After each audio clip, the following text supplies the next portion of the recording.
All right, so I have my leaf sketches, a symmetrical central design of my leaf tree kind of mashup.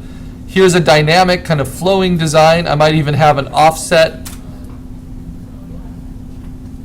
of the edge if I want, not make it so crisp and clean. And then for the branches, of course, I'd want those to be dynamic too, so maybe not the same on each side. Maybe they spike out.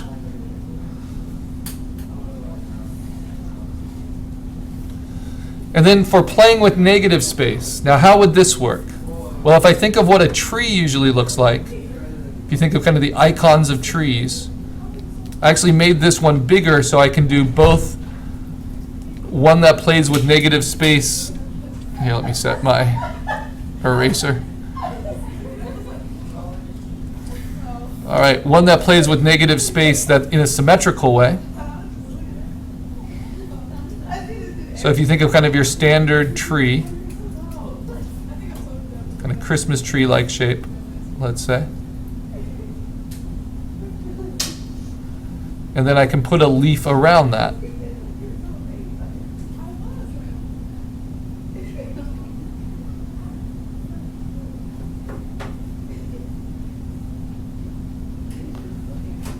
In a very symmetrical way. Now what's positive and negative space have to do with it?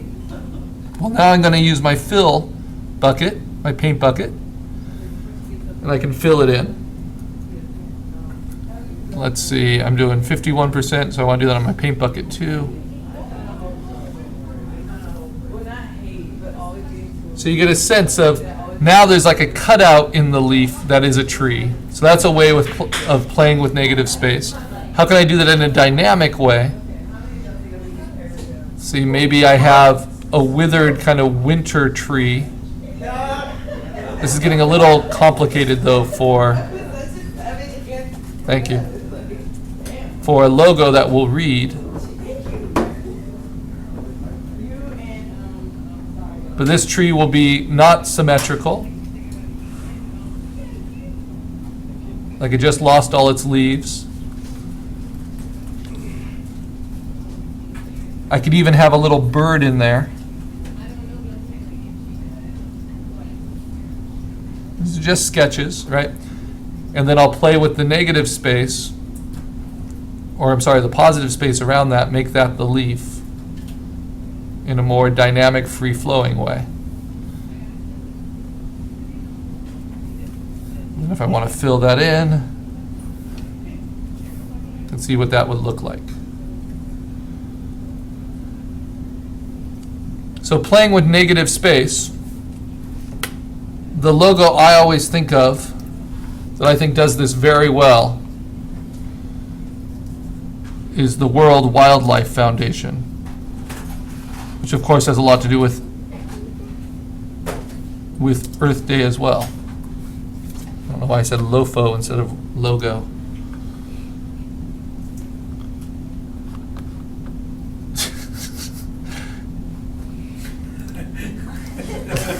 This funny stuff comes up, yes. The wrestling logo.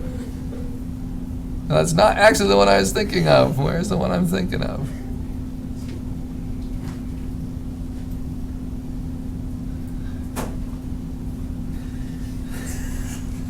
All right, let's go to another one. Because they have different ones in different countries, but Girl Scouts.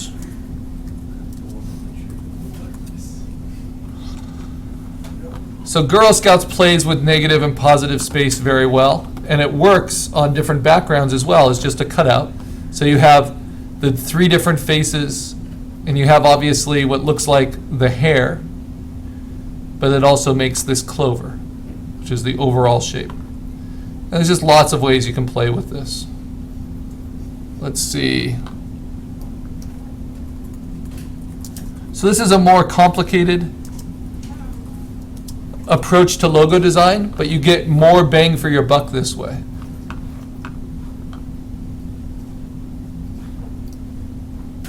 You know, for instance, making an elephant out of a rhino and a giraffe, or making a city skyline out of a key, or using Africa as the space between the elephant's legs. Now it can go too far and it can be too forced. And this is a beautiful one.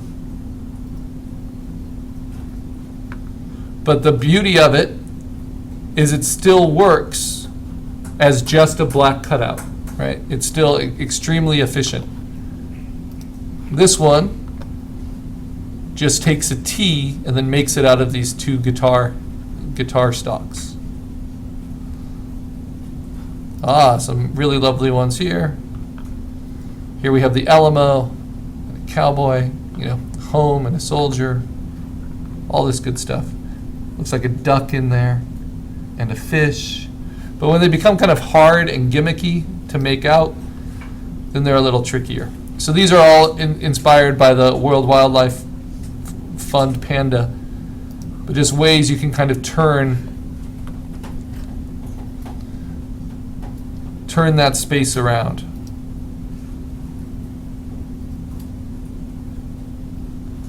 A horse and then an arm for horsepower, that kind of thing. So you can have fun with that. Those are the three major approaches. And whenever I have to design a logo for anyone, or I'm asked to do it, I try to force myself to go into those three different routes, at least initially, to get a sense of what feels right. And I think for this project, based on what I'm inspired by, which are these kind of hand-done images, these hand-done sketchbook paintings I found, and this idea that I sketched of the tree leaf, and that tattoo that I like, I'm going to go kind of funky and kind of in between these two. So it's going to be fairly symmetrical with little variations. All right, so now we go to my next stage. I'm just going to do this just like in a sketchbook. I'm going to make the width of my digital sketch twice as big. Now I have another page, and now I'm just going to sketch. I'm going to see. I like the idea of the stump. I really do. And I like that it doesn't have a horizontal bottom, that the bottom is more dynamic. Right? That's not centered right away. And yet it gives kind of a pedestal, of a grounding to whatever I do next. And that it has an opening here, and maybe I'll play with that a little bit, show the rings. But I can't draw every ring, so maybe I make it a spiral like this. That's pretty solid. So it will show up even when it's small.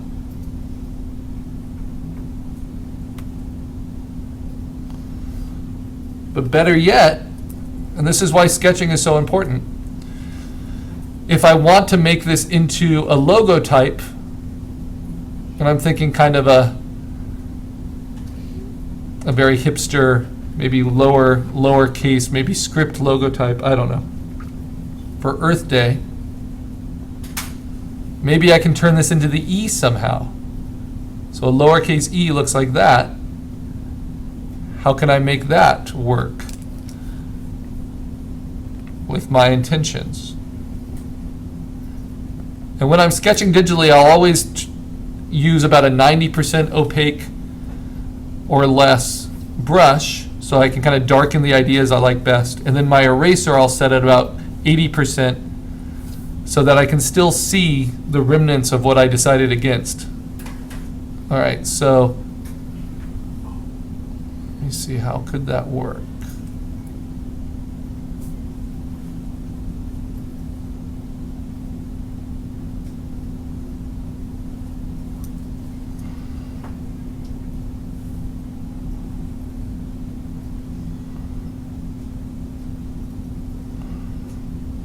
Yeah, something like that. So this will be the bottom arc of the E. Maybe flatten that out a little bit more. Want it to definitely read as a stump first. And then the top part of the E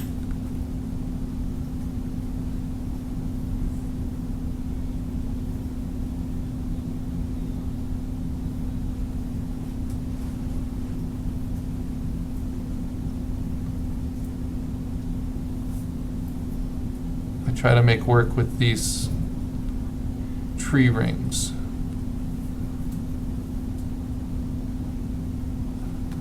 kind of funky. Maybe I'll drop that part of the stump so it's a little bit clearer, and then I'll keep refining that.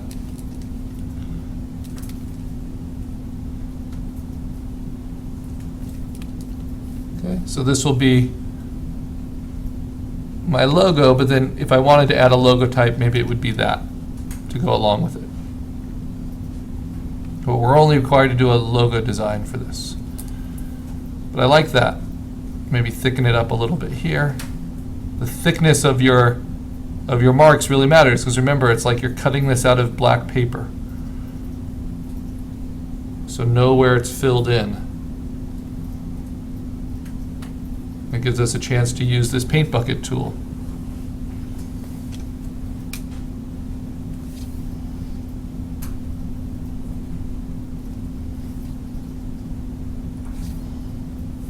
Try things out. Oh, and I actually like that separation there. One of the advantages of using a raster program is I can just paint on top of it with white. And we're going to see how different this is than the program we use to finalize these logos, which will be a vector program. And then maybe I keep this highlight going to give it a little bit of texture by cutting out white into this stump shape. Just a little bit. Little shadows or little highlights catching on those roots. But again, not overdoing it. Now that looks too machine-like, so go back to what I had. If anything, just little texture marks. Nothing more than that. All right, so I kind of like that sketch. Now, do I want to add my other idea, my leaf idea? Well, if I do, I think I want it growing out of maybe the side of the trunk. Maybe just a lone tree-like leaf.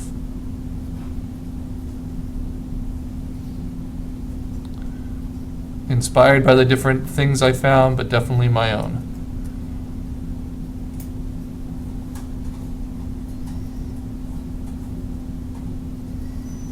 And I think I will invert this.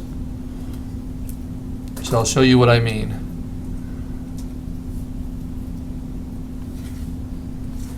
And I can show you that by copying it onto its own layer. These are all the advantages of raster that I like to sketch with. Make a duplicate, Command J. Now I can say image, invert, and I can select all the outline here, delete, and then I can erase away.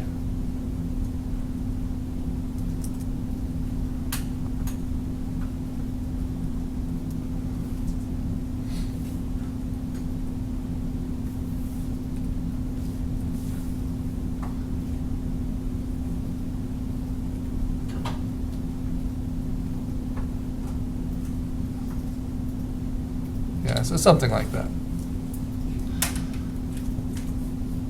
Earth Day. Now, does it work without this? Well, let's see. I like that it has that secondary purpose. It gives it flexibility. But now I'm going to cover this up.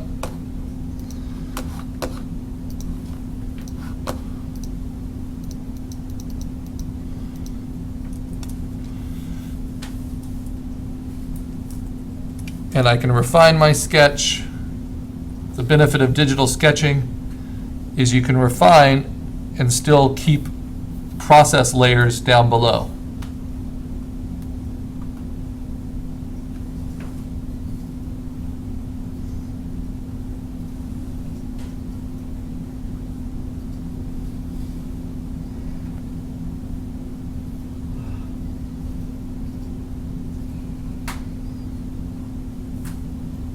Think of them like shapes that you can